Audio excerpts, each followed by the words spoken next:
আমি ধন্য, আমি কথা বলার মতো শক্তি হারিয়ে ফেলেছি প্রায়। আমার শফিকুল স্যার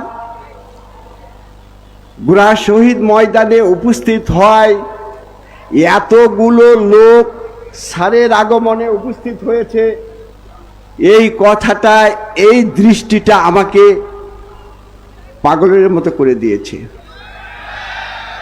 প্রিয় উপস্থিতি, আপনারা মুসলমান, আমি হিন্দু, কিন্তু নবীর সেই বাণীটি কি, নবীর সেই বিচারটুকু কি আপনাদের অনেকের মনে আছে?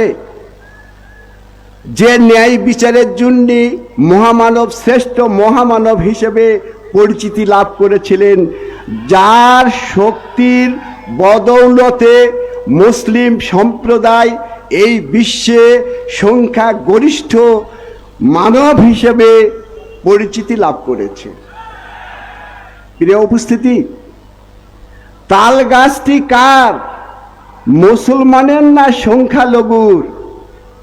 নবীর বিচারে এসেছিল সংখ্যালঘুর, তাই সেই বিচারকে আপনাদের হৃদয়ে স্থান দিয়ে ন্যায় বিচার প্রতিষ্ঠার জন্য আপনারা এগিয়ে যাবেন। আমরা চলি সমভাগে, কে আমাদের রুখবে? রইল যারা পিছন টানে, কাঁদবে তারা কাঁদবে, কাঁদা ব্যক্তিরা কাঁদতেই থাকবে, আপনারা সামনের দিকে এগিয়েই যাবেন। প্রিয় উপস্থিতি, একটিবার দেখেন নবী কি কখনো বলে গিয়েছে মন্দির ভাঙ্গেন, মসজিদ ভাঙ্গেন, নারীকে ধর্ষণ করুন, কারো জমি দখল করুন? আপনাদের ইসলামের দৃষ্টিতে সব কিছু তো পরীক্ষামূলকভাবে সমস্ত প্রশ্নের উত্তর দেওয়া আছে।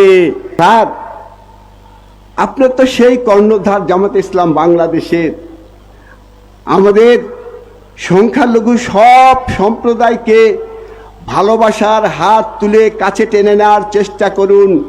একবার ভালোবাসার দ্বার প্রান্তে পৌঁছে গেলে কেউ কোনো দিক ছুটে যাওয়ার মতো আর পথ পাবে না। স্যার,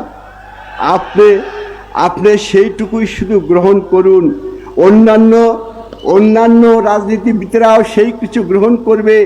আমরা কিন্তু স্যার কোনো একটি সম্প্রদায়ের কাছে কিনা গোলাম হিসাবে নির্দিষ্ট ছিলাম না, কিন্তু আমাদের চালাকি করে, ভুল করে একটি তথ্য আমাদের বুকে এমনভাবে লিপিবদ্ধ করে দিয়েছিল যেটা আর নয়।